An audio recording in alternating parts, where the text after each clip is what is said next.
Hello. हाँ जी, हाँ जी। Ma'am आप स्टार्ट कर दीजिए अपनी क्लास। हाँ, जस्ट अ मिनट मैं थोड़ा-सा नोट्स अपने सेटअप कर लूँ ना। जी, मैंने रिकॉर्डिंग स्टार्ट कर दिया, आप स्टार्ट कर दीजिएगा। ओके, ओके, ठीक है।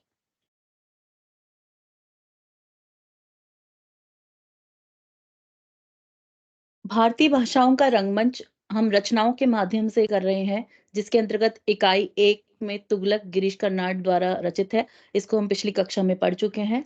आज की कक्षा में हम इकाई 2 पढ़ेंगे स्कंदगुप्त जो जयशंकर प्रसाद का बहुत प्रसिद्ध ऐतिहासिक नाटक है। जयशंकर प्रसाद युग चेता सजग नाटककार थे। उन्होंने भारतीय और पाश्चात्य नाट्य शास्त्र का गहन अध्ययन किया था।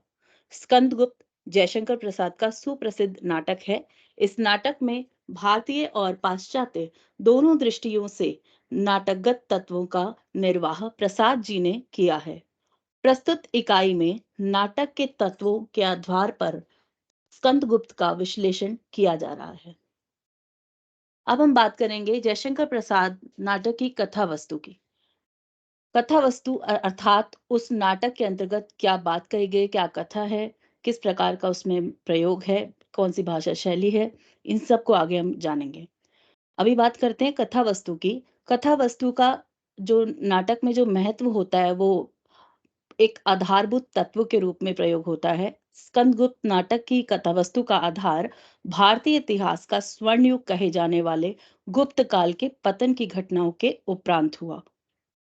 प्रसाद जी ने स्कंदगुप्त नाटक में ऐतिहासिक घटनाओं के साथ काल्पनिक प्रसंगों का भी संयोजन करते हुए अपने समय की भारतीय जनता राष्ट्रीयता का भाव भरने का प्रयास किया है। 5 अंकों के कुल 33 दृश्यों में विभाजित स्कंदगुप्त नाटक की कथा वस्तु और इसकी विशेषताओं का विस्तृत परिचय इस इकाई के अंतर्गत पढ़ेंगे। अतः इस इकाई में प्रस्तुत नाटक की कथा वस्तु से परिचित हो पाएंगे। स्कंदगुप्त नाटक के पात्रों पर अब आगे हम चर्चा करते हैं। स्कंदगुप्त नाटक के पात्र जो हैं, नाटकगत कथ्य के वाहक होते हैं और जयशंकर प्रसाद को मानव हृदय का कुशल चितेरा कहा जाता है। इस मान्यता का आधार उनके साहित्य, विशेष रूप से उनके नाटकों में आए विभिन्न स्वभाव और प्रवृत्ति वाले पात्र हैं, जो अपनी अनूठी चारित्रिक विशेषताओं के कारण सुधी दर्शक पाठक को प्रभावित कर लेते हैं। ये पात्र सबसे पहले मानव हैं, उसके बाद अपनी प्रवृत्तिगत विशेषताओं के कारण ये सत्य, असत्य, जटिल, सरल आदि की श्रेणियों में विभाजित होते हैं। प्रसाद का नाटक स्कंदगुप्त पात्र बहुल नाटक है। प्रहरी, सैनिक, सखी, दासी जैसे गौण पात्रों को छोड़ भी दे तो पात्रों की संख्या 25 है। प्रस्तुत नाटक की भूमिका के अंतर्गत स्कंदगुप्त के साथ बंधु वर्मा चक्रपालित बंधु वर्मा चक्रपालित पर्णदत्त शर्वनाग भटार्क पृथ्वी सेन खिंगिल प्रख्यात कीर्ति भीम वर्मा गोविंद गुप्त आदि पात्रों को जयशंकर प्रसाद ने ऐतिहासिक व्यक्ति बतलाया है। संस्कृत के प्रसिद्ध कवि कालिदास ही मातृगुप्त है, इसका अनुमान भी प्रसाद जी ने लगाया है। मुद्गल और प्रपंच बुद्धि को उन्होंने कल्पित पात्र बनाया है। स्त्री पात्रों में देवकी, अनंत देवी इतिहास सम्मत है, तो देवसेना और जयमाला के विषय में प्रसाद जी ने लिखा है कि वास्तविक और काल्पनिक पात्र दोनों हो सकते हैं। विजया, रामा, कमला, मालिनी कल्पित पात्र हैं। स्कंदगुप्त नाटक के पात्रों की ऐतिहासिक पृष्ठभूमि पर प्रकाश डालते हुए जयशंकर प्रसाद ने लिखा है कि पात्रों की ऐतिहासिकता के विरुद्ध चरित्र की सृष्टि जहां तक संभव हो सके नहीं होने दी गई है। फिर भी कल्पना का अवलंब लेना ही पड़ा है। केवल घटना ही परंपरा ठीक करने के लिए नहीं। पुरुष पात्र है, पुरुष पात्र की बात करेंगे। प्रसाद जी ने स्कंदगुप्त नाटक के पात्रों में निजी जीवन के राग द्वेषों के समानांतर राष्ट्र यज्ञ में उनकी महत्वपूर्ण भूमिका को एक साथ साधा है। आमतौर पर नाटकों में पात्रों को विशिष्ट श्रेणियों में बांटकर ही उनका चरित्र विकसित किया जाता है, किंतु यहाँ पात्रों के के व्यक्तित्व में एक अलग ही प्रकार का तालमेल या सामंजस्य देखने को मिलता है। पाश्चात्य नाट्य सिद्धांतों के अनुसार व्यक्ति वैचित्र्य नाटक का प्रधान गुण है, जिसके अंतर्गत विभिन्न परिस्थितियों में फंसे पात्रों को अपने मूल चरित्र से अलग विचित्र व्यवहार करते हुए दिखलाया जाता है। स्कंदगुप्त में कई पात्रों पर वैचित्र्य का प्रभाव देखा जा सकता है। पुरुष पात्र में पहले हम बात करेंगे मुख्य पात्र की। स्कंदगुप्त नायक और केंद्रीय पात्र स्कंदगुप्त है। प्रस्तुत नाटक का केंद्रीय पात्र और नायक है। नाटक का नाम भी उसी के नाम के आधार पर किया गया है, किंतु इस नाटक में परंपरागत नायकों की छवि से अलग स्कंदगुप्त के व्यक्तित्व के कई आयाम देखने को मिलते हैं। उदासीनता, वैराग्य, वीरत्व, प्रेमी हृदय, अवसादग्रस्ता आदि मिलकर स्कंदगुप्त के विशिष्ट व्यक्तित्व का निर्माण करते हैं। इसलिए यह चरित्र प्रसाद के नाटकों के सभी पात्रों में से सर्वाधिक मानवीय बन पड़ा है। वह वीर है, किंतु मानव सुलभ विकारों से भी युक्त है। स्कंदगुप्त के नाटक के माध्यम से या स्कंदगुप्त के पात्र के माध्यम से राष्ट्र का सच्चा सेवक के रूप में उन्हें प्रस्तुत किया गया है। नाटक की शुरुआत में गुप्त कुल के अस्थिर उत्तराधिकार नियम और विमाता के कुटिल षड्यंत्रों से आहत स्कंद राज्य प्राप्ति के प्रति उदासीन दिखाई पड़ता है, किंतु जब विदेशी हुणों के आक्रमण से आर्यव्रत की एकता और अखंडता खतरे में पड़ती है, तो वह अपने समूचे शक्ति बल से लड़ते हुए राष्ट्र को रक्षित करता है। निस्वार्थ कर्म योगी की तरह वह स्वयं के लिए कोई भी इच्छा न रखते हुए राष्ट्र के लिए लड़ता है। वह कहता है, भरटाक, यदि कोई साथी ना मिला तो साम्राज्य के लिए नहीं, जन्मभूमि के उद्धार के लिए मैं अकेला युद्ध करूंगा। हमारे अंतर्मन की स्थिति चाहे कैसी भी हो, किंतु राष्ट्र के लिए हमें अपने कर्तव्य को तत्परता से निभाना ही होगा। यह संदेश स्कंदगुप्त का चरित्र देता है। आर्यव्रत को पहले पहल शकों और पुष्य मित्रों से और तदंतर हुणों से मुक्ति दिलाने का कार्य स्कंदगुप्त साहस पूर्वक करता है। वह आत्मविश्वास से भरपूर, निर्भीक और उत्साही युवक के रूप में दिखलाई पड़ता है। स्कंदगुप्त के चरित्र में स्वाभिमान का गुण भी है। वह विजय द्वारा दिए गए प्रलोभन को एक झटके में ठुकरा देता है। अब स्कंदगुप्त के पात्र के माध्यम से हम जानेंगे कि व्यवहार कुशल नेतृत्व उनके अंतर्गत कैसे हुआ या उनके रूप में कैसे हुआ। स्कंदगुप्त एक व्यवहार कुशल राजपुरुष के रूप में भी दिखलाई पड़ता है। आर्यव्रत पर आए संकट के समय उसके द्वारा बनाई गई योजना इस बात की सूचक है। हुणों के लिए किए गए पहले युद्ध को छोड़कर शेष दोनों युद्धों में वह सफलता प्राप्त करता है।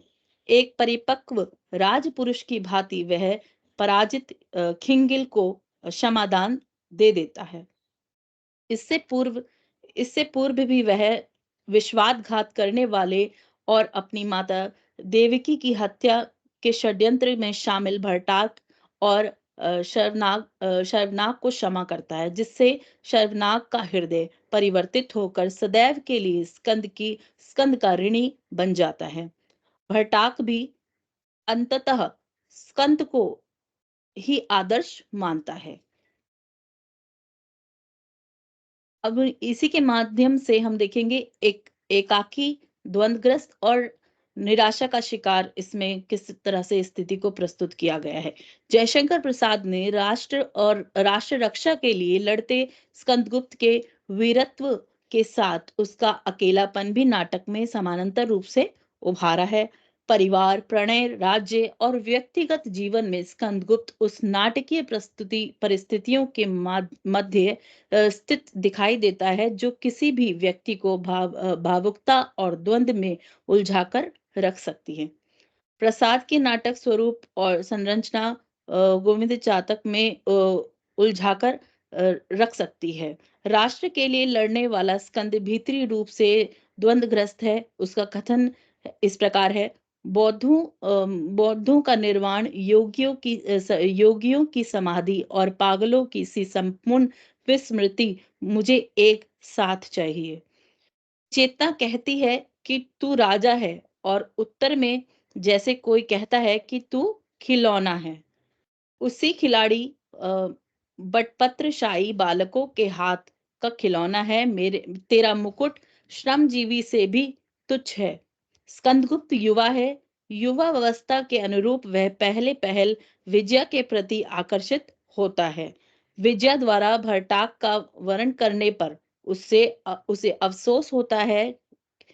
अफसोस भी होता है, और कालांतर में स्कंद देवसेना के उदात्त गुणों से प्रभावित होकर किसके देवसेना के उदात्त गुणों से प्रभावित होकर उससे कि प्रणय निवेदन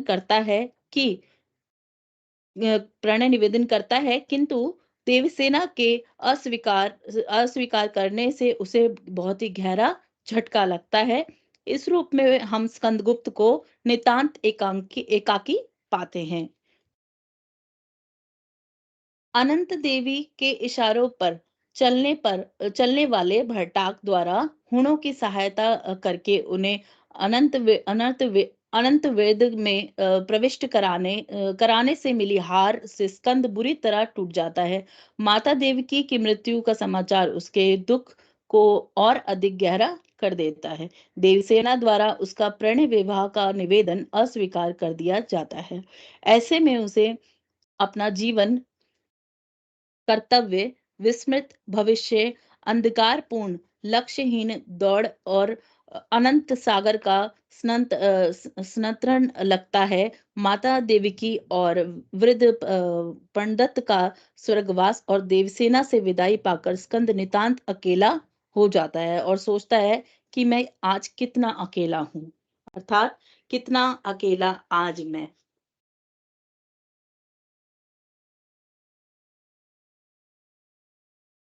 अब हम अगला पात्र देखेंगे, पर्णदत्त। पर्णदत्त कौन था? गुप्त कुल के वृद्ध सेनापति पर्णदत्त है। उनकी पूर्ण निष्ठा गुप्त साम्राज्य को सुरक्षित करने में है। उनकी जो पूर्ण निष्ठा है, साम्राज्य को सुरक्षा प्रदान करने की है। और नाटक की शुरुआत में ही वह उदासीन स्कंद को उसके कर्तव्य के प्रति जागृत करते हैं। कुंभा दुर्घटना के बाद बिखरे हुए राष्ट्र को संगठित करने में वे महत्वपूर्ण भूमिका निभाते हैं, और राष्ट्र के लिए लड़ते लड़ते वीर गति को भी प्राप्त हो जाते हैं। नाट्यलोचक रमेश गौतम पर्णदत्त के चरित्र की प्रासंगिकता का विश्लेषण करते हुए लिखते हैं, क्या लिखते हैं? सामयिक स्थितियों की व्यंजना में पर्णदत्त स्कंदगुप्त नाटक का मुख्य पात्र है। उसके माध्यम से नाटककार प्रसाद ने राष्ट्रीय चेतना का उद्बोधन देशवासियों को दिया है। समाज में समानता की प्रगतिशील दृष्टि का भी वाहक वही है, और राष्ट्रीय आकांक्षाओं को पूरा करने का संकल्प भी नाटककार उसी के द्वारा पूरा करवाता है। वह स्कंदगुप्त की प्रेरक शक्ति है। पंडित का चरित्र एक समाज सेवी के रूप में उभरकर सामने आता है। युद्ध का अवसर न रहने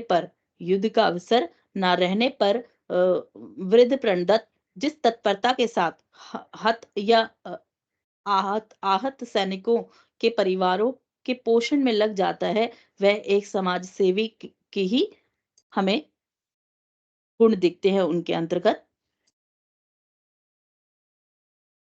अब हम अगला पात्र देखते हैं, भटाक। भटाक, अगर इसने में पहले भी हम इनको पढ़ा था। भटाक में स्कंदगुप्त नाटक का महत्वाकांक्षी पात्र है जो भट्टाक जो पात्र है वो बहुत ही महत्वाकांक्षी है, अर्थात महत्वाकांक्षी पात्र है। वह वीर और साहसी है। गुप्त कुल में यथोचित पद ना मिलने के कारण उसके मन में प्रतिहिंसा की भावना आती है। अपनी इच्छाओं की प्राप्ति के लिए महाबलाधिकृत के पद के लालच में आकर वह अनंत देवी के अनैतिक और राष्ट्र के विरोधी कार्यों में सहयोग करता है या सहयोग देता है। बीच बीच में मां कमला के कटु शब्द सुनकर जब उसका हृदय उसे धिक्कारता है, तब वह राष्ट्रहित के विषय में सोचते हुए अपनी संकुचित वृत्ति को धिक्कारता है, लेकिन उसकी महत्वाकांक्षा उसके सद्भावों पर हावी हो जाती है, जिसके फलस्वरूप वह वह कुंभा के बांध को तोड़कर स्कंदगुप्त के साथ समूची सेना और राष्ट्र को घोर संकट में डाल देता है। अंततः स्कंदगुप्त के विशाल और उदार हृदय से प्रेरणा लेता हुआ भट्टाक राष्ट्र रक्षा में योग देता है। कौन देता है? भट्टाक किसमें अपना योगदान देता है? राष्ट्रीय रक्षा में। किसके साथ? स्कंदगुप्त के विशाल और उदार हृदय से प्रेरणा लेते हुए भट्टाक राष्ट्र रक्षा में अपना योग देते हैं। अपनी कमजोरियों से बार बार संघर्ष करते हुए वह ऊपर उठता है और उसका हृदय परिवर्तित होता है। जयशंकर प्रसाद ने भट्टाक का चरित्र चित्रण मनोवैज्ञानिक धरातल पर किया है। किस तरह से उनका जो चरित्र में उनके बदलाव आते हैं और उनका हृदय परिवर्तन होता है, इसके माध्यम से हम उनके मनोवैज्ञानिक दृष्टि को देख सकते हैं। मनोवैज्ञानिक दृष्टि से किस प्रकार से उनके चरित्र में परिवर्तन आते हैं, उनका हृदय परिवर्तित होता है। शर्वनाग, अब अगला पात्र है शर्वनाग। शर्वनाग की स्थिति भी भट्टाक जैसी ही है। पहले पहल वह कादम्ब कादम्ब कामिनी और कंचन को ही जीवन समझने वाला साधारण सैनिक के रूप में सामने आता है। किस किस को? कादम्ब, कामिनी और कंचन को ही अपना जीवन समझता था और साधारण सैनिक के रूप में ही इसमें प्रस्तुत होता है। वह साहसी है। भट्टाक और अनंत देवी उसके इसी साहस का लाभ महारानी देवकी की हत्या के षड्यंत्र में उठाते हैं। स्कंदगुप्त की उदारता स्वरूप शर्वनाग को जीवन दान के साथ ही अंतर्वेद के विषयपति का पद मिलता है। अंतर्वेद के विषयपति का पद मिलता है। कृतज्ञता से भरकर उसका हृदय परिवर्तन होता है और वह राष्ट्र सेवा के कार्यों में लग जाता है। शर्वनाग राह से भटकी विजया को सुपथ के लिए प्रेरित करता है। शर्वनाग किसको प्रेरित करता है? विजया को, जो राह से भटक चुकी है, अपने मंजिल को आगे वो ढूंढ पाए और सही रास्ते पर वो जा सके, सुपथ को वो पकड़ सके, उससे प्रेरित हो सके, उसके लिए उसे वो प्रेरणा देता है। कौन? शर्वनाग। हूणों के अत्याचार से उसकी संतान की मृत्यु हो जाती है, जिससे वह उन्मत्त अवस्था में पहुंच जाता है। इसके बाद है अगला पात्र प्रख्यात कीर्ति। स्कंदगुप्त नाटक में प्रख्यात कीर्ति नामक पात्र की अवतारणा प्रसाद जी ने भारतीय संस्कृति के समावेशी गुण के अनुरूप ही की है। नाटक में एक स्थल पर प्रख्यात कीर्ति कहता है, क्या कहता है? मनुष्य अपूर्ण है, इसलिए सत्य का विकास जो उसके द्वारा होता है अपूर्ण होता है। इसलिए सत्य का जो विकास होता है उसके द्वारा वह अपूर्ण होता है। यही विकास का रहस्य है। सभी धर्म समय और देश की स्थिति के अनुसार विवृत होते रहे हैं और होंगे। हम लोगों को हठ धर्मी से उन आगंतुक क्रमिक पूर्णता प्राप्त करने वाले ज्ञानों से मुंह न फेरने चाहिए। हम लोग एक ही मूल धर्म की दो शाखाएं हैं और सभी के दोनों के विचार के फूलों से दुख दग्ध मानवों का कठोर पथ कोमल होता है।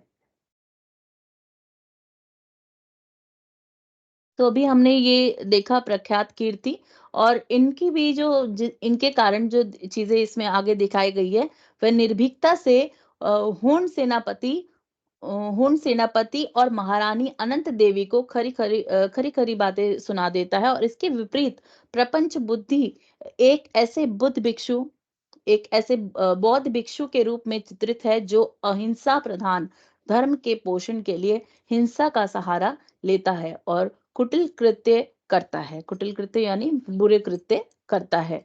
और मातृगुप्त के बारे में अगला पात्र है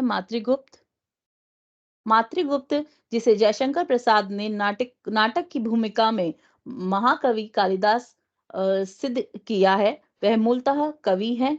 कश्मीर का निवासी मातृगुप्त मलेच्छों से उस सुंदर प्रदेश के आक्रांत होने से दुखी है। कवि कर्म को सामाजिक सम्मान ना मिलना भी उसे खलता है। वह आर्यव्रत और स्कंदगुप्त का शुभ चिंतक है। शमशान भूमि में देवसेना की जीवन रक्षा में फलस्वरूप स्कंदगुप्त उसे कश्मीर का विषयपति बना देता है। कश्मीर में उसका सामना अपनी प्रेमिका मालिनी से होता है, जो अब वैश्या बन चुकी है। उसके इस रूप को देखकर मातृगुप्त को मानसिक आघात पहुंचता है। निजी जीवन की विडंबनाओं के बावजूद मातृगुप्त अपने काव्य के माध्यम से देशवासियों के मन में राष्ट्र प्रेम का संचार करता है। अब इतनी स्थितियां होने के बावजूद भी, निजी जीवन की उसकी विडंबनाओं, उसकी परेशानियों को देखते हुए भी वह राष्ट्र चेतना के जो भाव है उसको जनता तक पहुंचाता है और उसका संचार करता है। इसके बाद है बंधु वर्मा और भीम वर्मा। इसके बाद है धातुसेन, कुमारदास, चक्रपालित और पुरगुप्त। ये सभी पात्र हैं, पुरुष पात्र ही अभी चल रहे हैं। अब अगला हम बात करेंगे नारी पात्रों की। नारी पात्रों में हम देख सकते हैं जयशंकर प्रसाद के नाटकों की नारियां अपनी चारित्रिक विशेषताओं के कारण समूचे हिंदी नाट्य साहित्य में विशिष्ट स्थान रखती है। स्कंदगुप्त नाटक इस धारणा को पुष्ट करता है। डॉक्टर दशरथ ओझा इस विषय पर लिखते हैं कि इस नाटक में नारी पात्रों का विशेष महत्व है। इसमें पुरुष की पथ प्रदर्शिका प्रायः नारी ही है। रामा शर्वनाग को कमला भट्टाक को सत्यपथ दिखाती है। सत्यपथ मतलब सत्य की राह, सत्य का रास्ता दिखाती है। कौन? रामा किसको दिखाती है? शर्वनाग को। और कमला किसी को दिखाती है? भट्टाक को। अर्थात दोनों के अ, दोनों के विकसित होने में अगर किसी का महत्व है, जैसे कहते हैं ना कि किसी भी पुरुष की सक्सेस के पीछे या उसके सफलता के पीछे एक कोई ना कोई महिला होती है, या तो उसकी माँ हो सकती है, उसकी पत्नी या उसकी बेटी। तो ये सब चीजें ऐसा माना जाता है। और इसी प्रकार हम इस नाटक के माध्यम से भी देख रहे हैं कि रामा पात्र और कमला पात्र दोनों दोनों अपने पुरुषों को इस तरह से सत्य के पथ को दिखाती हैं, और देवसेना स्कंदगुप्त को क्षणिक दुर्बलता से ऊपर उठाती है। देवसेना किसको अपना सहायता देती है या उसको सहयोग करती है? कौन है? स्कंदगुप्त को क्षणिक दुर्बलता से ऊपर उठाती है। वो जो दुर्बलता को जो जो एहसास वो कर रहे थे, उस एहसास को वो दूर करती है। कौन? देवसेना। मानव की कोमल कल्पनाओं तथा की प्रवृत्तियों की साक्षात मूर्ति देवसेना नारी जाति को गौरवान्वित करने वाली है। नाट्य साहित्य में नारी की इतनी उच्च कल्पना प्रसाद जी की सबसे बड़ी देन है। अब हम पहले पात्र, जो मुख्य पात्र है नारी पात्र में, स्त्री पात्र में, इस नाटक के माध्यम से पहले पात्र के बारे में चर्चा करेंगे। देवसेना। देवसेना की चारित्रिक विशेषताएं बात करेंगे, उनकी क्या खूबी थी, उनका क्या स्वभाव था, उसके अंतर्गत हम इस नाटक के माध्यम से हम जानेंगे। पहले पात्र की बात करते हैं, मुख्य पात्र की। देवसेना। देवसेना स्कंदगुप्त नाटक की प्रमुख नारी पात्र है। इस गीतिमय नारी चरित्र में उदार मानव हृदय के सद्भाव अपने उच्चतम स्तर पर देखने को मिलते हैं। राष्ट्र के प्रति राष्ट्र के प्रति प्रेम हो या व्यक्ति के लिए प्रेम, देवसेना निस्वार्थ त्याग और निष्काम प्रेम का आदर्श रूप रचती है। और देवसेना के विषय में नाट्यलोचक दशरथ ओझा। नाट्यलोचक कौन? दशरथ ओझा का मानना है कि देवसेना का चरित्र प्रसाद के नाटकों में वह उज्जवल रत्न है। किस तरह से उन्होंने तुलना की है? उज्जवल रत्न के रूप में। देवसेना का चरित्र प्रसाद के नाटकों में वह उज्जवल रत्न है जिसकी प्रभा कभी मंद नहीं पड़ती, जिसकी रोशनी, जिसकी ऊर्जा, जिसकी परछाई या जिसको हम कहेंगे कि प्रभा जो है उनकी कभी भी मंद नहीं पड़ती, कभी भी वो कम नहीं होती है। तपस्या के द्वारा प्राप्त प्रणय की सफलता को भी आराध्य के हित के लिए त्याग देने वाली कौन है? नारी के विषय में कौन है? देवसेना। इसमें क्या प्रस्तुत किया है कि तपस्या के द्वारा प्राप्त प्रणय की सफलता को भी आराध्य के हित के लिए त्याग देने वाली नारी के विषय में इसमें कहा गया है। और जन मंगलकारी कार्यों को त्याग कर एकांत में गृहस्थ सुख की कामना करने वाला स्कंद देवसेना की ही प्रेरणा से साम्राज्य के उद्धार का संकल्प करता है। किसके माध्यम से? कौन उन्हें प्रेरित करता है? देवसेना। किसको? स्कंदगुप्त को। अतः बर्बर हुणों से भारतीय जनता की रक्षा करने वाले कौन? स्कंद को भीष्म के सदृश दृढ़ बनाने का श्रेय उस अबला को ही जाता है। अबला किसके रूप में प्रस्तुत किया है? देवसेना को।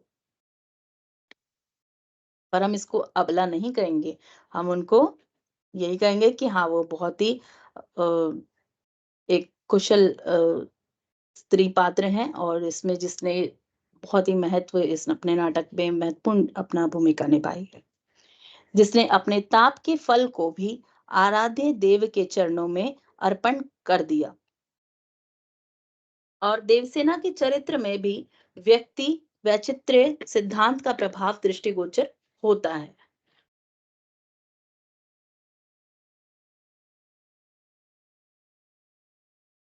निजी जीवन में वह अकेली है, वैसे वह समाज की सेविका है। निजी जीवन के रूप में अगर बात करें तो वो वह अकेली है, पर अगर वो समाज कल्याण के रूप में बात करें तो वो एक समाज कल्याण के लिए एक बहुत ही अच्छी सेविका है, जो हमेशा समाज की प्रगति के लिए और उनके विकास के लिए सोचती हैं और उनके लिए कार्य करती हैं। संगीत प्रेमी। संगीत प्रेमी कौन? देवसेना। देवसेना एक बहुत ही संगीत प्रेमी होती है और उनकी संगीत में गहरी रुचि होती है। देवसेना संगीत से गहरा प्रेम करती है। संगीत उसके प्रत्येक हर्ष और विषाद, प्रेम और त्याग का मतलब एक अवलंबन करता है और वह पूरे ब्रह्मांड में होने वाली प्रत्येक घटना जीवन के प्रत्येक क्षण को संगीत की लय और तान के रूप में देखती है। वो उनका ये मानना है कि जो पूरे ब्रह्मांड में आई एम सॉरी इसमें जो पूरे ब्रह्मांड में जो प्रत्येक घटनाएं होती है जीवन के व्यक्ति के जीवन में जो भी घटनाएं होती है वो प्रत्येक क्षण जो है वो संगीत की लय और तान के रूप में उन्हें दिखाई देता है कि जो ये जीवन है, ये जीवन में हम जो चल रहे हैं, फिर रहे हैं, कुछ भी कर रहे हैं, अपनी रोजमर्रा के कार्य कर रहे हैं, तो ये सब एक-एक प्रत्येक क्षण जिस-जिस क्षण हम जो-जो कार्य कर रहे हैं या अभी हम जो कार्य कर रहे हैं, ये भी संगीत है जिसमें लय है, ताल है, कि जैसे मैं जिस लय में, जिस ताल में, जिस स्वर में बोल रही हूँ, तो ये भी एक संगीत का ही भाग है और ये पूरा इसमें संगीत ही है। हमारी ये पूरी सृष्टि है, पूरा ब्रह्मांड है, वो पूरा संगीत है। वह कहती है प्रत्येक परमाणु के मिलने में एक सम है, प्रत्येक हरी भरी पत्ती के हिलने में एक लय है। वो कहते हैं कि सम संगीत के माध्यम से सम है और सम प्रयोग होता है संगीत के अंतर्गत और प्रत्येक हरी भरी पत्ती के हिलने का जो लय है, इतनी गहराई से वर्णन इसमें उन्होंने संगीत का किया है, लय का वर्णन किया है। आप देख सकते हैं कि उन्होंने कैसे हरी भरी पत्ती के हिलने की जो तुलना किससे की है कि संगीत की जो लय होती है वो उस प्रकार हरी भरी पत्ती की लय होती है। मनुष्य ने अपना स्वर विकृत कर रखा है और इसी से तो उसका स्वर विषय वीणा में शीघ्र नहीं मिलता। और पांडित्य के मारे जब देखो, जहां देखो बेताल बेसुरा बोलेगा। और पक्षियों को देखते तो उनकी जो चहचहाट होती है, और कल कल छल छल में काक मतलब कोयल में, जो कोयल के स्वर में जो राग है, जो रागिनी है, उसको हम सुनते हैं। नियति के संगीत के प्रति निश्चिंत रहने वाली देवसेना इसलिए नाटक में कहीं भी उदासीन नहीं होती हैं। वो अपने जीवन के कष्टों दुखों को देखते हुए भी वो क्यों इतना प्रसन्नित है, और क्यों वो हमेशा सिर्फ समाज कल्याण के लिए सोचती है, क्योंकि वो सोचती हैं कि जो समाज कल्याण के जो सेविका के रूप में वो कार्य करती हैं, वो सब तो होते हैं, पर उनको प्रेरणा देने वाला ये संगीत ही है कि वो उनको हर समय, हर हर चीज में, हर वस्तु में, ब्रह्मांड की हर चीज में, हर वस्तु में, हर कारण से उनको संगीत दिखाई देता है, प्रकृति में दिखाई देता है। अ, अब देवसेना का एक हम देखते हैं कि वो राष्ट्र की सच्ची सेविका कैसे है। देवसेना समाज और राष्ट्र के प्रति, अपने कर्तव्य के प्रति पूर्णतः सजग है, और इसीलिए वह आर्यव्रत की एकता और रक्षा के लिए मालव राज्य को मालव राज्य को स्कंदगुप्त के अधीनस्थ करने में अपने भाई बंधु वर्मा को पूर्ण सम्मति देती है। और हुणों के आक्रमण के समय वह वृद्ध पूर्णदत्त के साथ गीत गा गाकर भिक्षाटन करती है। गीत गा गाकर क्या करती है? भिक्षाटन करती है। और ताकि राष्ट्र सेवकों को भोजन मिल सके। क्यों भिक्षा लेती है, भिक्षाटन करती है? क्यों करती है भिक्षाटन? इसलिए करती है ताकि राष्ट्र सेवकों को क्या मिल पाए? भोजन मिल सके। जो राष्ट्र सेवक हैं उन्हें भोजन प्राप्त हो सके। अपने गीतों के माध्यम से यह नागरिकों को देश के प्रति कर्तव्य निभाने के लिए प्रेरित करती है। उनका गीत है जिनको थोड़ा सा मैं प्रस्तुत करूंगी। देश की दुर्दशा निहारोगे, डूबते को कमी उबारोगे, हारते ही रहे ना है कुछ अब, दांव पर आपको ना हारोगे, कुछ हारोगे कि बस सदा रोकर, कुछ करोगे कि बस सदा रोकर, दीन हो दैव को पुकारोगे, सो रहे तुम ना भाग्य सोता है, सो रहे तुम ना भाग्य सोता है, आप बिगड़ी तुम ही सवारोगे। आप बिगड़ी, जो आपके ऊपर बिगड़ी बनती है, जो जो भी आपके ऊपर दुविधा आती है, मुसीबत आती है, उसको तुम ही सवारोगे। दीन जीवन बिता रहे अब तक, क्या हुए जा रहे विचारोगे, क्या हुए जा रहे विचारोगे। दीन जीवन बिता रहे अब तक, क्या हुए जा रहे विचारोगे। तो देवसेना निजी जीवन की पीड़ा को भुलाकर राष्ट्र यज्ञ में महत्वपूर्ण भूमिका निभाती है। और इसमें हम देखते हैं कि जैसा कि हमने पहले भी उल्लेख किया है कि पाश्चात्य नाट्य सिद्धांत जो है व्यक्ति वैचित्र्य का प्रभाव हम इसमें देखते हैं, और इसका प्रभाव जो है देवसेना के चरित्र पर भी दृष्टिगोचर होता है। व्यक्ति वैचित्र्य व्यक्ति वैचित्र्य के विषय में आप पहले ही जान चुके हैं, हम पहले ही पढ़ चुके हैं। और इसके अंतर्गत कोई पात्र अपने मूल चरित्र से अलग अलग विचित्र व्यवहार करते हुए दिखलाया जाता है। और देवसेना के व्यक्तित्व में इसके कारण एक अलग ही प्रकार का तालमेल या सामंजस्य देखने को मिलता है। और वह निजी जीवन में अकेली है, लेकिन वह समाज की सेविका भी है। नाटक के अंत में स्कंदगुप्त को पाकर भी उसे छोड़ देना स्वाभिमानी देवसेना की विदाई को अलौकिक स्तर पर पहुंचा देता है। यह व्यक्ति वैचित्र्य का ही लक्षण कहा जाएगा। अब अगला पात्र है अनंत देवी। ये है स्त्री पात्र अगली। पहले हमने किसकी बात की थी? देवसेना की, जो मुख्य पात्र है, मुख्य नारी पात्र है। अब अगले हम बात करेंगे अनंत देवी की। स्कंदगुप्त नाटक की खल स्त्री पात्र है। वह अति महत्वाकांक्षी, कुटिल बुद्धि, कठोर एवं क्रूर हृदय नारी है। अपने पुत्र पुरगुप्त को गुप्त सम्राट गुप्त सम, अ, अपने अपने पुत्र पुरगुप्त को गुप्त सम्राट बनाने और सम्राट पद के वास्तविक अधिकारी सौतेले पुत्र स्कंदगुप्त को रास्ते से हटाने के लिए वह अनेक षड्यंत्र रचती है। अनंत देवी के विषय में नाटक का पात्र भट्टाक कहता है, एक दुर्भेद्य नारी हृदय में विश्व प्रहेलिका प्रहेलिका का रहस्य बीज है। क्या कहा भट्टक ने?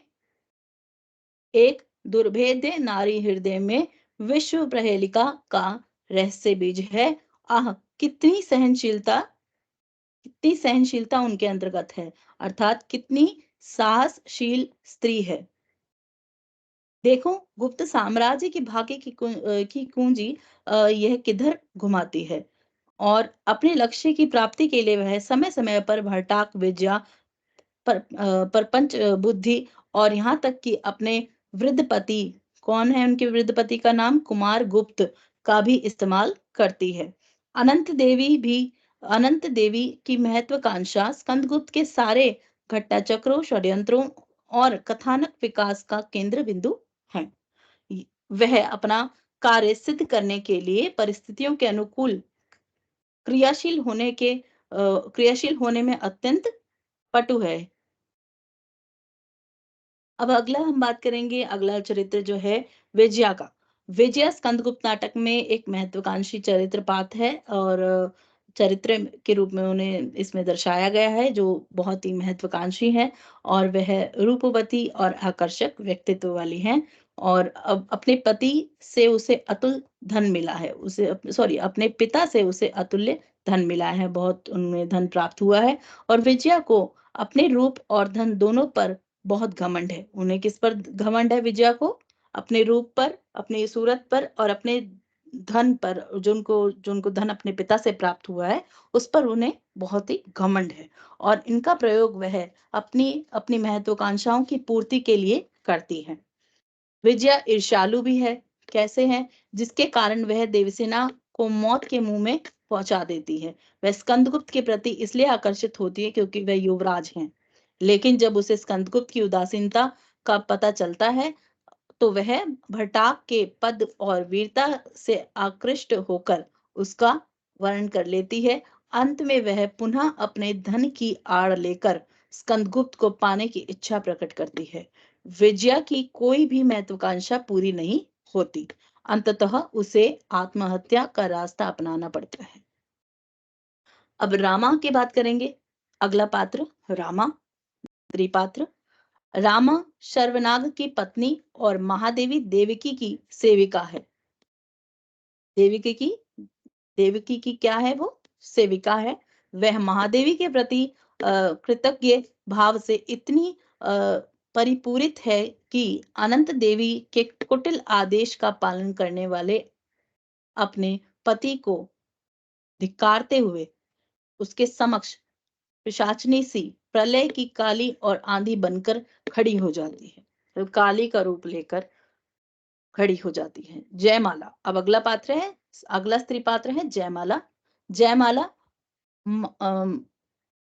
मालव नरेश की बंधु वर्मा की पत्नी है। मालव नरेश जो है बंधु वर्मा की पत्नी है, जो शकों के आक्रमण के समय मालव दुर्ग की रक्षा में देवसेना के साथ खड़ी होती है, जो देवसेना के साथ युद्ध में खड़ी होती हैं। उसे जीवन में गूढ़ रहस्यों की गहरी समझ है।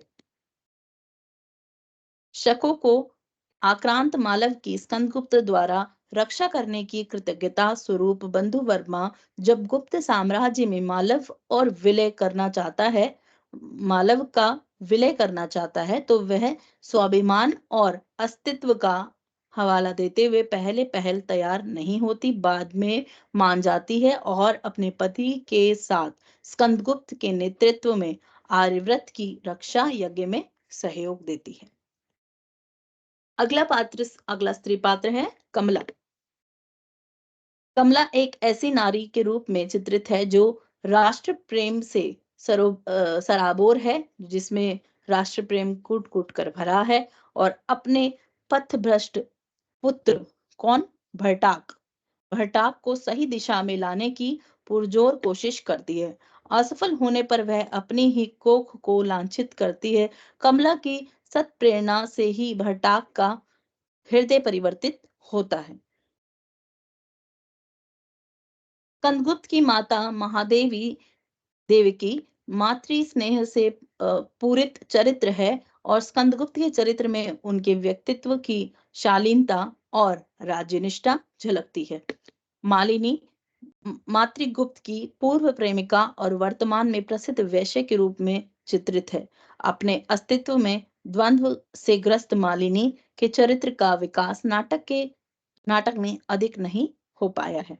स्कंदगुप्त नाटकों के पात्रों पर विचार करने के उपरांत ये कहा जा सकता है कि इस नाटक के सभी चरित्रों का विकास मनोवैज्ञानिक धरातल पर हुआ है और मानव अपने स्वभाव और प्रवृत्ति से देवता और दानव दोनों जैसा व्यवहार कर सकता है। अब इसमें प्रश्न आ सकता है कि किस तरह से मनोवैज्ञानिक पृष्ठभूमि को या मनोवैज्ञानिकता को इस नाटक के माध्यम से दिखाया है या दर्शाया गया है। तो इसी के अंतर्गत सबके स्वभाव अनुसार किस तरह से उनका हृदय परिवर्तन होता है और किस तरह से व्यक्ति अपना भाव प्रकट कर रहे हैं, उनका क्या स्वभाव है और किस तरह से वो अपनी प्रतिक्रिया दे रहे हैं। तो ये सब मनोवैज्ञानिक दृष्टि के रूप में देखी जा सकती है। तो मानव जो है अपने स्वभाव और प्रवृत्ति से ही देवता और दानव के रूप में अपना चरित्र प्रस्तुत कर सकता है और दोनों जैसा व्यवहार कर सकता है। मतलब जैसा वो चाहे, या तो वो देवता के रूप में व्यवहार कर सकता है या वो दानव के रूप में व्यवहार कर सकता है। तो स्कंदगुप्त नाटक के ये पात्र इसी धारणा को पुष्ट करते हैं, स्पष्ट करते हैं। संभवतः इसीलिए पाठक दर्शक के साथ सहज ही जुड़ जाते हैं। इसीलिए जो जो पाठक हैं वो दर्शक के साथ, या दर्शक हैं जो, वो इस नाटक के साथ सहज रूप से जुड़ जाते हैं। अब इसमें हम बात करेंगे संवाद और भाषा किस प्रकार की प्रयोग की गई है। स्कंदगुप्त नाटक की भाषा और उसका संवाद। जयशंकर प्रसाद के नाटकों को सामान्य परिचय हम पहले पढ़ चुके हैं और उसमें हम ये जानते हैं कि छायावादी कवि जयशंकर प्रसाद संस्कृतनिष्ठ काव्यगत भाषा का प्रयोग करते हैं, अर्थात उसके वो प्रयोक्ता हैं। और प्रसाद के कवि व्यक्तित्व का प्रभाव उनकी नाट्य भाषा पर ही झलकता है। ऐतिहासिक पृष्ठभूमि पर आधारित होने के कारण इसके संवादों की भाषा में खड़ी बोली के संस्कृतनिष्ठ रूप का अधिक प्रयोग किया गया है।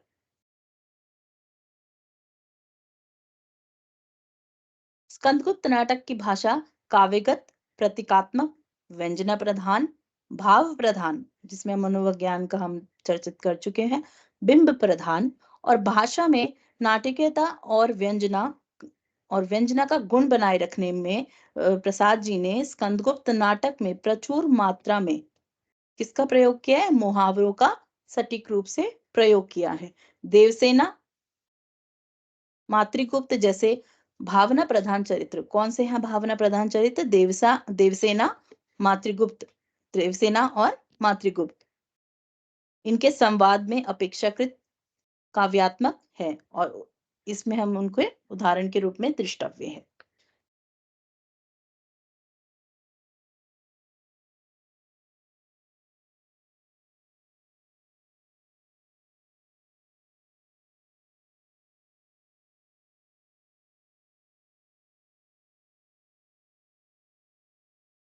अब इसमें हम देखते हैं कि भोग विलास में डूबी नागरिकों के व्यवहार से चिढ़कर राष्ट्र सेवक पंडित का उपयुक्त संवाद प्रसाद के समय की परतंत्र भारत परतंत्र भारत की युवा पीढ़ी के व्यवहार का वर्णन करता दिखाई देता है।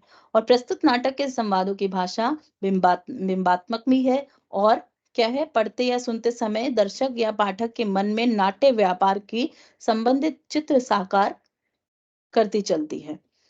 और दुर्ग पर शकों के आक्रमण के समय, संभावित युद्ध के समय जयमाला, विजया और देवसेना के आपसी वार्तालाप में संगीत संबंधी शब्दों के माध्यम से जो बिंब प्रसाद जी ने उकेरे हैं, वे देवसेना की गीतिमय और भावुक चरित्र को और अधिक प्रभावशाली बनाते हैं।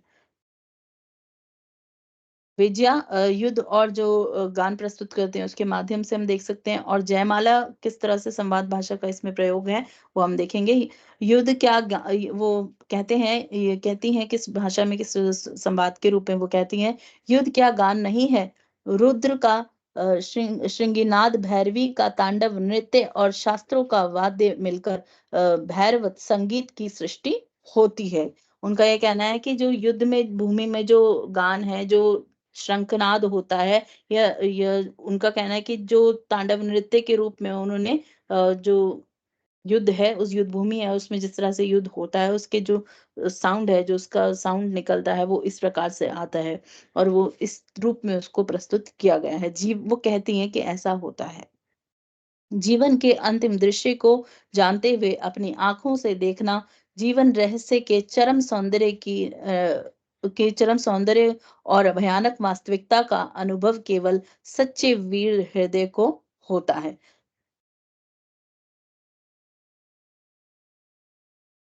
तो इस प्रकार हम देख चुके हैं कि स्कंदगुप्त नाटकों में पात्रों के पृष्ठभूमि और स्वभाव के अनुरूप विभिन्न प्रकार के संवादों को हमें देखने को मिलते हैं, और नाटक में जब किसी पात्र के अंतर मन में कोई बात चल रही होती है, तो वह उसे बोलकर ही कहता है। वैसे संवादों को नाटकों की भाषा में स्वगत कथन या एक आलाप कहा जाता है। स्वगत कथन, स्वगत यानी खुद से जो उसके मन में आया उसने अपनी बात कही।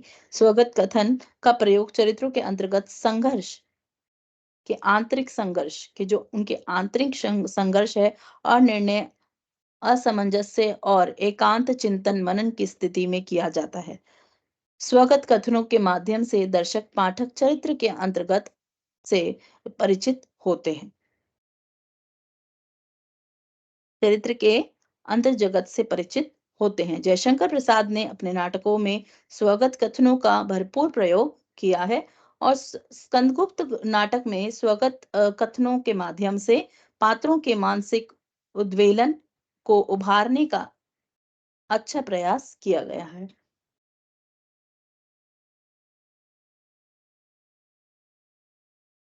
अब आगे हम देखेंगे कमला, रामा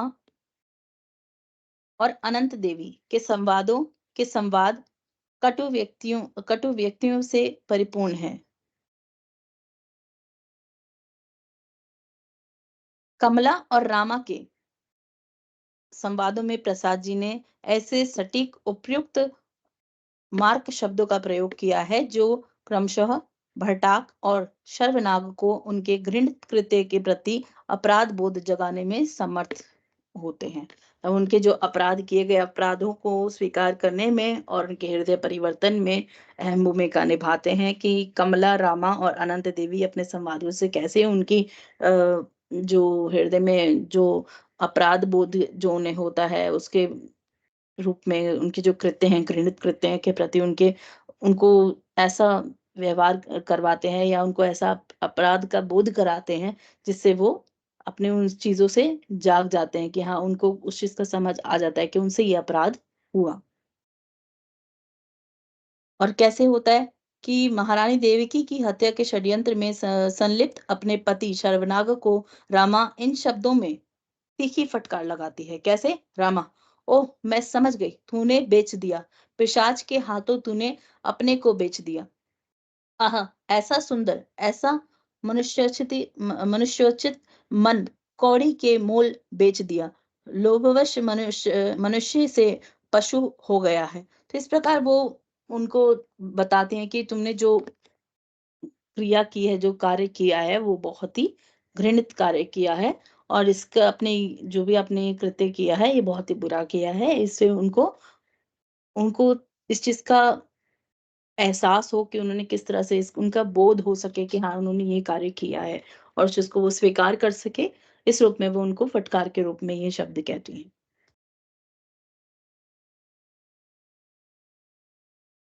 तो भाषा संवाद के बाद अब हम बात करेंगे गीत योजना की। जयशंकर प्रसाद में जो उनकी रचनाएँ हैं, उनके नाटकों में इसमें जो प्रस्तुत हुआ है, स्कंदगुप्त नाटक के माध्यम से गहरी संवेदना से परिपूर्ण नाटक थे। जो जयशंकर प्रसाद के जितने भी नाटक थे उसमें गहरी संवेदना प्रस्तुत होती है। और छायावादी कविता के प्रमुख 4 स्तंभों में से प्रसाद जी ने अपने कवि व्यक्तित्व की झलक नाटकों में प्रयुक्त गीतों के माध्यम से दी है। उनके मुख्य जितने भी नाटक हैं, कविताएँ हैं, उसमें गीत रूप में वो प्रस्तुत हुए हैं। और उनके नाटकों में आए गीत उनका जो सौदेश्य है, जो पात्रों के चरित्र को उभारने के साथ-साथ नाट्य की घटना व्यापार को और ही और भी मजबूत बनाती है और गति प्रदान करने का भी काम करती है। इसी संदर्भ में आलोचक विजय मोहन सिंह लिखते हैं, प्रसाद के नाटकों में प्रयुक्त गीत सहज अलंकरण अथवा अवान्तर अवान्तर प्रसंग मात्र नहीं है, वे उनके चरित्रों की भावगत विशेषताओं तथा बहुधा वस्तुगत स्थितियों की भी संवेगात्मक अभिव्यक्तियां हैं, जो उनके नाटकीय क्रिया व्यापार को अधिक आवेगशील बनाकर उनकी संप्रेषण क्षमता में भी वृद्धि करती है। किंतु गीतों की बहुलता के कारण नाटकीय व्यापार में बाधा पैदा होने का डर भी बना रहता है। इस प्रकार उनके नाटकों में और कविताओं में गीत का प्रयोग देखा जा सकता है। और स्कंदगुप्त नाटक में भी हम यह देख सकते हैं, यह दृष्टव्य है। स्कंदगुप्त नाटक के 5 अंकों में छोटे बड़े कुल 17 गीत का प्रयोग किया गया है।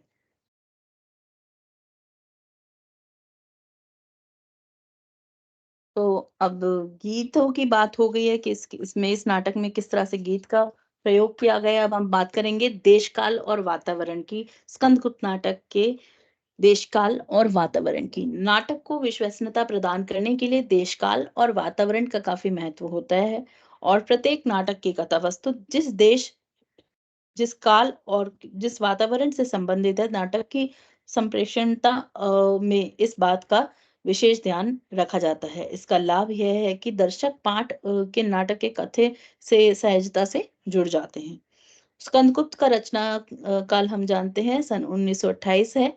और उस समय भारत में जैसे-जैसे भारतीय स्वाधीनता आंदोलन तीव्र गति को प्राप्त कर रहा था, वैसे-वैसे ब्रिटिश का शासन का अत्याचार भी बढ़ता जा रहा था। गांधी जी के नेतृत्व में चला असहयोग आंदोलन किसी कारणों से वापस ले लिया गया था। ऐसे समय में स्वाधीनता आंदोलन में सक्रिय भारतीय युवा पीढ़ी में कुछ समय के लिए अवसाद और निराशा का भाव आ गया था।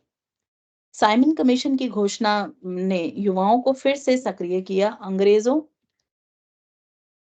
अंग्रेजों की विभाजनकारी नीति के कारण परिणाम स्वरूप एक सांप्रदायिक दंगे लगातार बढ़ रहे थे और दूसरी ओर स्वाधीनता आंदोलन के रजवाड़ों द्वारा सहयोग नहीं किया जा रहा था। और रजवाड़ों को ये सब जो उनकी स्थिति थी, इस प्रकार से ये आगे बढ़ा। स्कंदगुप्त नाटक में भारत देश के इतिहास के गुप्त काल की घटनाओं को आधार बनाया गया और जिसका उल्लेख प्रसाद जी ने प्रस्तुत नाटक की भूमिका में विस्तार से किया है। गुप्त सम्राट स्कंदगुप्त के नेतृत्व में शकों और हुणों की पराजय, राष्ट्र रक्षा के लिए स्कंदगुप्त का संघर्ष करना, मालव राज्य का स्कंदगुप्त के नेतृत्व में सम्मिलित होना, सौतेले भाई पुरगुप्त के साथ आंतरिक द्वंद्व का होना आदि गुप्त काल की प्रमुख राजनीतिक घटनाओं के साथ कुछ काल्पनिक प्रसंगों और चरित्रों की सृष्टि ने प्रस्तुत नाटक में देशकाल का विश्वसनीय आधार प्रदान किया है। कथावस्तु के नाट्य व्यापार के अनुरूप ही प्रस्तुत नाटक में वातावरण की सृष्टि की गई है। और उज्जैनी, कुसुमपुर, मगध की राज्य सभाओं व प्रकोष्ठों से संबंधित वातावरण ने इस नाटक की ऐतिहासिकता को बरकरार रखा है।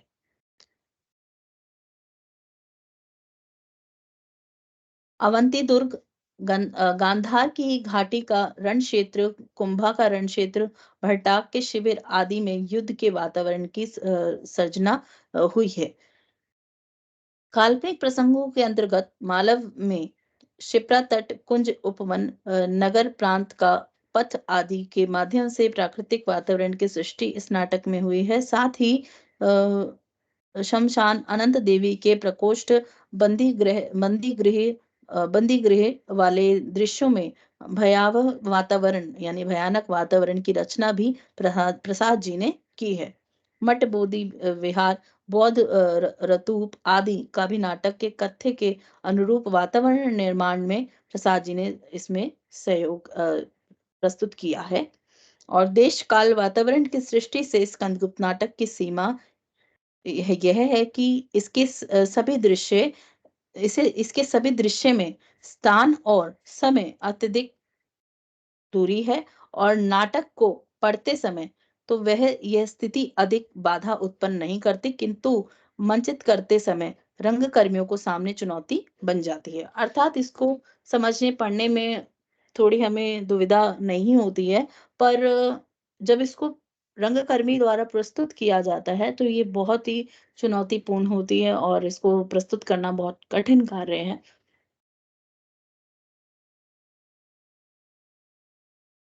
अब स्कंदगुप्त नाटक को पढ़ने का या उसको जानने का क्या उद्देश्य है और इस नाटक की रचना का उद्देश्य क्या है, सब चीज़ें इसके अंतर्गत हम पढ़ेंगे। स्कंदगुप्त नाटक की जो गिनती होती है वो ऐतिहासिक नाटकों में होती है, किंतु इस नाटक का उद्देश्य आज भी प्रासंगिक है। कैसे? डॉक्टर दशरथ ओझा, डॉक्टर बच्चन सिंह, डॉक्टर गोविंद जातक जैसे विद्वान इस बात पर सहमत हैं कि इस नाटक का उद्देश्य केवल भारतीय इतिहास का स्वर्ण युग कहे जाने वाले गुप्त काल का महिमा मंडन करना नहीं है, बल्कि तत्कालीन भारतीय जनता को राष्ट्रीय एकता के लिए सन्निध करना उद्देश्य है। जैसा कि हम पहले भी पढ़ चुके हैं कि प्रसाद जी ने स्कंदगुप्त नाटक की जो रचना कौन से काल में की है, कौन से सन में की है? 1928 ईस्वी में। यदि हम उस समय में भारतीय परिदृश्य को देखें तो पाएंगे कि ब्रिटिश शासन का अत्याचार बढ़ता जा रहा था। 1928 में गांधी जी द्वारा चलाया गया असहयोग आंदोलन जो कई कारणों से उसको वापस लिया गया और गांधी जी के इस निर्णय ने भारतीय वासियों विशेषकर युवा पीढ़ी में कुछ समय के लिए अवसाद और निराशा का भाव आ गया था, उनके अंतर्गत निराशा का भाव भर गया था। हालांकि साइमन कमीशन की जो घोषणा हुई उसके बाद साइमन कमीशन की जो घोषणा के विरुद्ध भारतवासी पुनः एकजुट हो गए। उस समय भारत में सांप्रदायिक दंगे लगातार बढ़ रहे थे। राष्ट्रीय स्वाधीनता आंदोलन रजवाड़ों के द्वारा सहयोग नहीं मिल रहा था।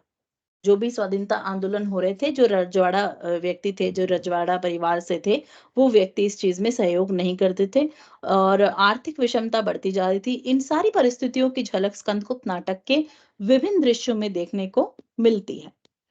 नाटक के दिखलाए गए ब्राह्मण बौद्ध संघर्ष में प्रसादकालीन भारत में होने वाले विभिन्न सांप्रदायिक दंगों की झलक मिलती है और समावेशी और सौहार्दपूर्ण व्यवहार ही इन दंगों का समाधान हो सकता है। और स्कंदगुप्त में प्रसाद जी ने यह संदेश बहुत सशक्त ढंग से दिया है। जयशंकर प्रसाद एक दूरदृष्टा नाटककार थे और स्कंदगुप्त नाटक में उन्होंने अपने युग और भविष्य की आवश्यकता के अनुरूप महती उद्देश्य को अभिव्यक्त किया है। इस नाटक में व्यक्ति विश्व मैत्री, राष्ट्र प्रेम, सांप्रदायिकता को प्रस्तुत किया। जातीय सद्भाव की आवश्यकता भारत को आज भी उतनी ही है। किस चीज की आवश्यकता है? सांप्रदायिकता की और जातीय सद्भाव, अर्थात हर जाति में सद्भाव होना चाहिए, सम्मान भावना होना चाहिए और सब जाति के लोग एक समान होने चाहिए, जितनी प्रसाद के समय भी थी और गुप्त काल में भी थी। तो इस रूप में स्कंदगुप्त नाटक आज भी प्रासंगिक है। जिस प्रकार उन्होंने कहा कि जो राष्ट्र प्रेम की भावना है, आज का युवा ऐसा होना चाहिए कि उसको सब चीज से प्रेम हो, पर उसके अंतर्गत राष्ट्र प्रेम की भावना अत्यधिक होनी चाहिए। जिस राष्ट्र में, जिस समाज में वो रह रहा है, उसे अपने राष्ट्र, उस समाज से प्रेम होना चाहिए। इसलिए ये आज भी प्रासंगिक है। उसके अंदर क्या होना चाहिए कि विश्व में जो है मैत्री का भाव हो, मतलब पूरा विश्व जो है एकता का भाव हो विश्व के अंतर्गत। जैसा कि हमने G20 सम्मेलन में देखा कि सब विश्व के विभिन्न देश 20 देश 21 देश जिस तरह से उसमें जुड़े और उन्होंने कार्य किया मिलजुल कर मतलब विश्व शांति के लिए और विश्व के कल्याण के लिए जो समिट हुआ उसके अंतर्गत जो भी बातचीत हुई जो भी मीटिंग्स हुई वो हम देख सकते हैं। तो ये आज भी उतना ही प्रासंगिक है अर्थात राष्ट्र प्रेम और विश्व मैत्री यानी विश्व की मित्रता होनी चाहिए, विश्व में अनबन नहीं होनी चाहिए और विश्व शांति होनी चाहिए। इसको हम आज भी इस रूप में प्रासंगिक देख सकते हैं। सांप्रदायिकता और सांप्रदायिकता को हम देख सकते हैं और जातीय सद्भाव की आवश्यकता देख सकते हैं कि विभिन्न जातियां हैं उसमें सद्भाव होना चाहिए, सब में सुंदर अच्छा भाव होना चाहिए, सबका कल्याण हो, इस भाव से हमें लोगों के लिए कार्य करना चाहिए। ये जो आज भी उतने ही भारत के लिए आवश्यक है, जितनी प्रसाद के समय में थी और गुप्त काल में भी थी। और इस रूप में स्कंदगुप्त नाटक आज भी प्रासंगिक है। सुदृढ़ गुप्त साम्राज्य को तोड़ने और पतन की ओर ले जाने वाली धार्मिक, राजनीतिक और विदेशी शक्तियां आज भी किसी ना किसी रूप में हमारे चारों ओर विद्यमान है। अर्थात गुप्त साम्राज्य में जिस प्रकार की जो पतन की नीति थी या जैसे हम देख सकते हैं कि जो सुदृढ़ गुप्त साम्राज्य को तोड़ने का जो और उसको पतन के लिए पतन की ओर ले जाने का जो कार्य किसने किया, अंग्रेजों ने किया, शासन व्यवस्था ने किया, रजवाड़ों द्वारा किया गया। और वो जो उनकी धार्मिक और राजनीतिक और विदेशी शक्तियां जिस प्रकार की जो होती हैं, जो धार्मिक रूप से अलग करती हैं, जो राजनीतिक रूप से अलग करती हैं, जो बँटवारा करती हैं देश में और जो विदेशी शक्तियाँ हैं जिन्होंने हमारी भारत पर कब्ज़ा करा था और आज भी इसी प्रकार हम ये नहीं कहेंगे कि आज विदेशी शक्तियाँ अ, हमें दृश्य रूप में हमारे लिए प्रस्तुत नहीं है, पर अगर हम विदेशी नीति को और विदेशी सोच को भी अपना रहे हैं, तो वो भी कहीं न कहीं हम उसके लिए उनकी ओर बढ़ रहे हैं मतलब उनकी ओर हम जागरूक हो रहे हैं, उनके प्रति बढ़ रहे हैं, तो ये भी नहीं होना चाहिए। हमारी भारतीय जो दृष्टि है और भारतीय दृष्टिकोण है, हमें उसे सहयोग करना चाहिए। भारतीय नीतियों को सहयोग करना चाहिए। और युवा स्कंदगुप्त का चरित्र अपनी व्यक्तिगत परिस्थितियों की प्रतिकूलता के बावजूद राष्ट्र की अखंडता और सुरक्षा के लिए विघटनकारी परिस्थितियों में संघर्ष करता है और अंततः जीतता है। अर्थात अब हम इसमें देखते हैं कि जो इसमें हम पात्र और प्रेम से संबंधित जो चीजें दिखाई गई थी देवसेना अपने जीवन या स्कंदगुप्त दोनों अपने जीवन से काफ़ी दुखी होते हैं, निजी जीवन से काफ़ी दुखी होते हैं, हताश होते हैं और उसकी विडंबनाओं, पीड़ाओं से काफ़ी हताश होते हैं। लेकिन वो फिर भी अपने राष्ट्र की सेवा करने के लिए दोनों से एक जो देवसेना की बात करें तो देवसेना भी अपने राष्ट्र की सेविका के रूप में उभर कर सामने आती हैं और किस तरह से अपने राष्ट्र के लिए सोचती है, राष्ट्र की सेवा करने के लिए सोचती है। तो इसी प्रकार आज के युवा को भी अपने समाज, अपने राष्ट्र के कल्याण के हित में, उनके हित के रूप में विचार करना चाहिए, उनके लिए कार्य करना चाहिए। अब व्यक्ति अपने आज हम देखें मध्यवर्गीय जीवन है या हमारा आजकल का टेक्नोलॉजी का तकनीकी का ज़माना है जिसमें हम फ़ास्ट होकर चीज़ें करना चाहते हैं और सब व्यक्ति का यही विचारधारा है कि अम, अब जैसे परिवार परिवार की बात करें तो पहला हमारा संयुक्त रूप से परिवार होता था, अब छोटे-छोटे परिवार विभाजित हो चुके हैं। पर हमें अपनी पुरानी संस्कृति को, पुरानी विचारधारा को फिर से वापस लाना चाहिए, जो समाज कल्याण के लिए है। तो समाज कल्याण की नीति को अपनाना चाहिए, किस तरह से हम अपने समाज को आगे बढ़ाने के लिए, अपने देश को, अपने राष्ट्र को आगे बढ़ाने के लिए अपने विचार, अपने अब आजकल आप देख रहे हैं कि विकसित भारत का एक उद्देश्य चल रहा है और उसके अंतर्गत आप भी अपने विचार व्यक्त कर सकते हैं कि कैसे विकसित भारत किया जाए और किस तरह से देश में प्रगति उन्नति हो युवाओं के माध्यम से। युवा अपने विचारधारा को प्रस्तुत करें, अपने विचारों को प्रस्तुत करें, जिससे समाज का, देश का, राष्ट्र का कल्याण हो। तो इस प्रकार हमने देखा कि इसमें युवा शक्ति की किस तरह से बात की गई है। इस प्रकार हम देख सकते हैं कि प्रस्तुत नाटक जो प्रसाद के समकालीन युवा और आज के युवा को उद्बोधित उद्बोधित और प्रेरित करता है। कि राष्ट्र धर्म से बढ़कर और कोई धर्म नहीं है। जो राष्ट्र की सेवा या राष्ट्र प्रेम या राष्ट्र का जो भाव है, राष्ट्र धर्म है, यह राष्ट्र से बड़ा प्रेम कोई प्रेम ही नहीं है। आप व्यक्ति से प्रेम कर सकते हैं, अपने परिवारजनों से प्रेम प्रेम कर सकते हैं, पर अगर आप राष्ट्र प्रेम करते हैं, तो आपका प्रेम सर्वश्रेष्ठ है और वह प्रेम में आपको कभी हताशा नहीं मिलेगी। तो इस रूप में देख सकते हैं कि जो जो प्रसाद जी का ये नाटक है, उनके समकालीन युवाओं के साथ-साथ वो आज के युवाओं को भी प्रेरणा देता है और उनको प्रेरित करता है। राष्ट्र धर्म से बढ़कर कोई धर्म नहीं है, उन्होंने यह समझाया और इससे बड़ा कोई प्रेम भी नहीं है। राष्ट्र धर्म से बड़ा कोई धर्म नहीं है और इससे बड़ा प्रेम कोई है नहीं इस संसार में। स्कंदगुप्त की राष्ट्रीय सांस्कृतिक चेतना के विषय में डॉक्टर दशरथ ओझा ने गहराई से विचार किया है। वे लिखते हैं, इसमें गुप्तकालीन राजनीतिक, सांस्कृतिक, धार्मिक महत्व के साथ-साथ समसामयिकता की गहरी छाप झलकती है। नाटक रचना काल में भारत स्वातंत्र्य युद्ध के विरोधियों को प्रबल बनाने वाले धार्मिक कलह और संकीर्ण भावों की ओर जैसा संकेत इस नाटक में उपलब्ध है, वैसा अन्यत्र नहीं। पृथ्वीसेन, प्रणदत्त, बंधुवर्मा जैसे रत्नों के बलिदान के कारण ही किसी काल में देश का गौरव बढ़ता है। इसी तरह से इसी प्रकार के लोग जो होते हैं, इसी प्रकार के महान व्यक्ति होते हैं। ये जैसे रत्नों के बलिदान, इन रत्नों के बलिदान कौन-कौन? पृथ्वीसेन, प्रणदत्त और बंधुवर्मा जैसे इनके बलिदान के कारण ही किसी काल में देश का गौरव बढ़ता है। देश रक्षा का सबसे आकर्षक स्वर इस नाटक में सुनाई पड़ता है। भारत का गौरव गान धातुसेन जिन शब्दों में करता है, वे इसकी महत्ता के प्रमाण हैं। वस्तुतः स्कंदगुप्त नाटक व्यक्तिगत राग द्वेषों, इच्छा आकांक्षाओं के ऊपर उठकर स्वयं के लिए कुछ भी ना चाहते हुए राष्ट्र के लिए सर्वस्व न्यौछावर करने वाला एक संदेश देता है, एक पाठ सिखाता है। मानवीय धरातल पर यह नाटक उन साधारण मनुष्यों के भीतरी संघर्ष को उभारता है, जो सामाजिक राजनीतिक जिम्मेदारियों का निर्वाह करते करते स्वयं हताश, निराश और एकाकी हो गए हैं। एकाकी मतलब अकेले हो गए हैं। मानव जीवन में अनेक बार ऐसे क्षण आते हैं जब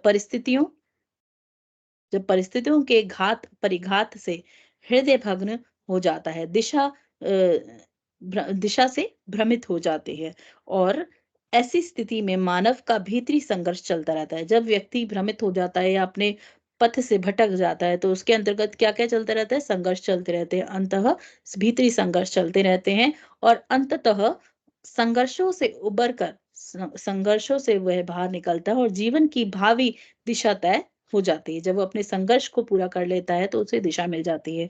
तो इसी प्रकार ये नाटक हमें यह भी संदेश देता है कि आज का युवा या कोई भी व्यक्ति जो मनोवैज्ञानिक रूप से जिसे अब जानते हैं कि आजकल इतनी सब चिंताएँ हैं, इतना व्यक्ति परिस्थितियों के कारण परेशान है और उसकी कह सकते हैं कि उसके जीवन में काफ़ी सारी ऐसी चीज़ें हुई हैं, घटनाएँ हुई हैं, जिस कारण से वो हताश होता है या बहुत परेशान हो जाता है। पर हम देखते हैं कि इसी के साथ हम देखते हैं कि एक समय ऐसा आता है कि वो इन चीज़ों से, अपनी परेशानियों से, दुःख से, तकलीफ से उबर कर बाहर आ जाता है और अपने मार्ग पर वो चलता है, नए मार्ग पर वह चलता है। तो हम देख सकते हैं कि यह आज भी प्रासंगिक है इस वस्तु के रूप में जो दिखाया गया है, इस दिशा भ्रमित जो व्यक्ति होते हैं, वो किस प्रकार से आज भी मौजूद हैं, आज भी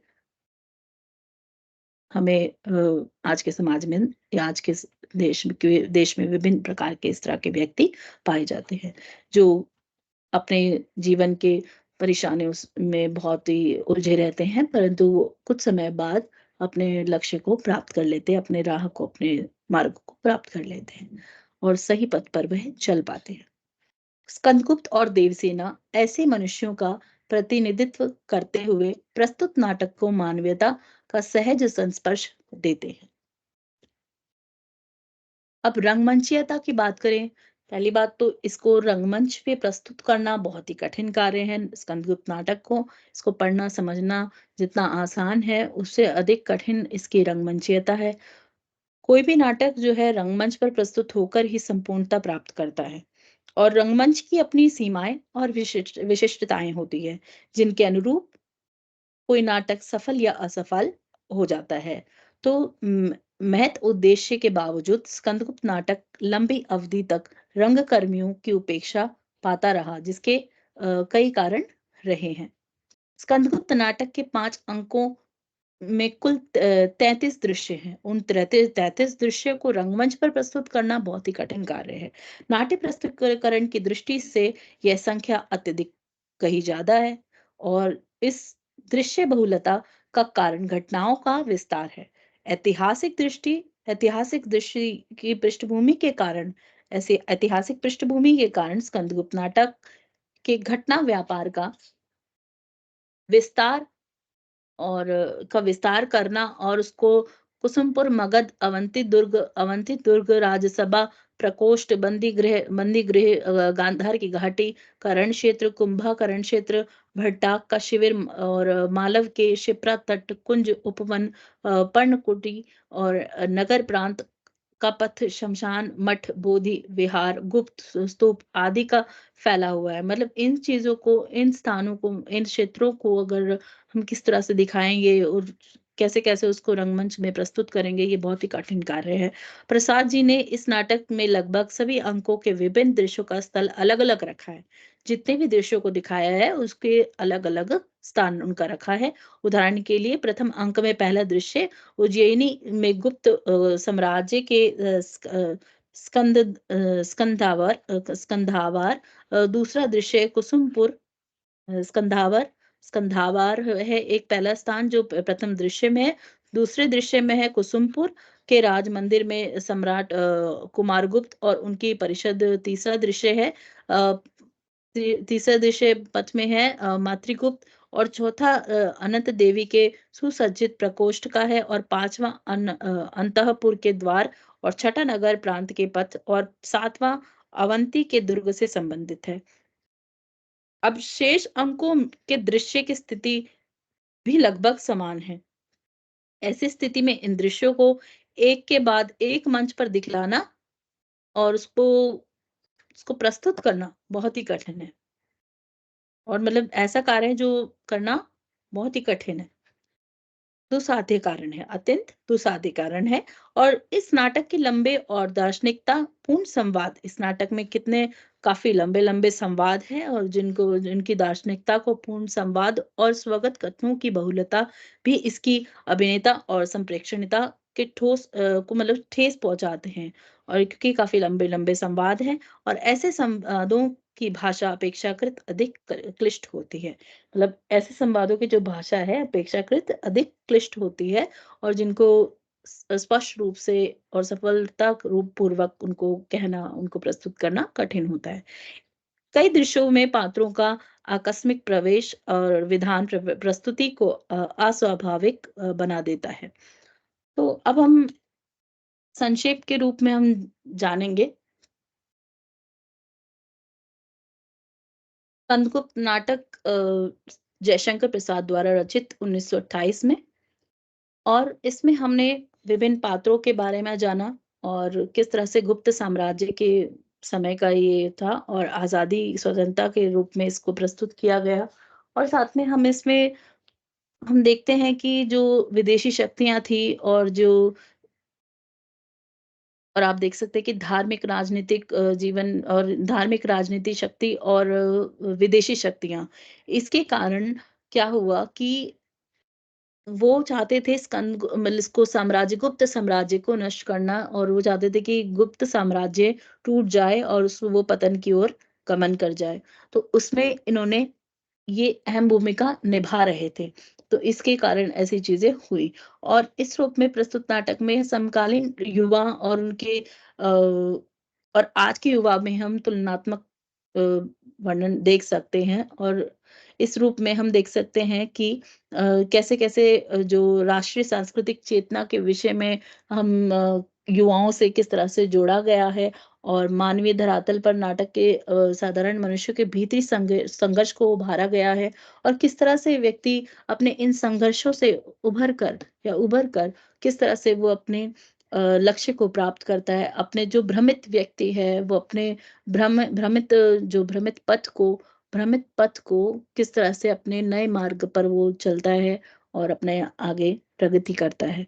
तो ये व्यक्ति का स्वभाव है कि आज एक कह सकते हैं कि आज अगर उसको दुःख है, तो वो उस दुःख पीड़ा से उबर कर अपना नया रास्ता कुछ समय बाद खोज लेता है। तो यही संदेश है कि आज के व्यक्ति जितने भी जो परेशान हैं या किसी भी तरह से वो व्यथित हैं, दुखी हैं, हताश हैं, किन्हीं कारणों से, तो वो अपनी स्वभाव को अगर वो छोड़कर अपने उस दुःख से, उस पीड़ा से उबर कर अगर अपने नए राह को चुनें और अपने लक्ष्य को प्राप्त हों, तो यह राष्ट्र के लिए, देश के लिए और स्वयं उस व्यक्ति के लिए बहुत ही एक अच्छा सफलतापूर्वक एक कारण बनेगा कि उसके स्वभाव में जो उसके व्यवहार में परिवर्तन आएगा, उसके लिए। और अगर युवा की बात करें तो युवा अगर शक्तिशाली होगा तो देश में भी प्रगति होगी, गति होगी और जो धार्मिक राजनीतिक जो कारणों से जो एकजुटता नहीं रहती है तो उन या विदेशी शक्तियों के कारण जो विदेशी सोच के कारण जो पनप रही है भारत में आज भी, तो उन सोच को उसको समाप्त कर और भारत की जनता को, समाज को राष्ट्र प्रेम के लिए प्रेरित करना यही स्कंदगुप्त नाटक की प्रासंगिकता को स्पष्ट करता है। धन्यवाद। तो आज का क्लास समाप्त होती है। अगली क्लास में हम इसी नाटक की पूरी एक दोबारा से समीक्षा के रूप में पढ़ेंगे और साथ ही इकाई 1 का तुगलक का उसको हम दोबारा से इसको रिवाइज करेंगे। साथ ही हम इसको थोड़ा-सा हम इकाई 3 को भी इसकी शुरुआत कर देंगे। तो क्लास के सभी स्टूडेंट से, विद्यार्थियों से अनुरोध है कि वो अगली क्लास में समय से जुड़ें। धन्यवाद।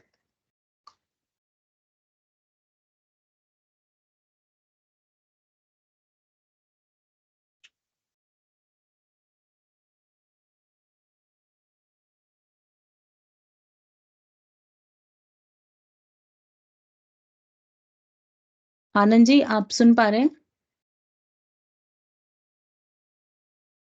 प्लीज़ ये रिकॉर्डिंग सेव कर लीजिए।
आनंद जी?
आनंद जी, आप यहाँ पर हैं?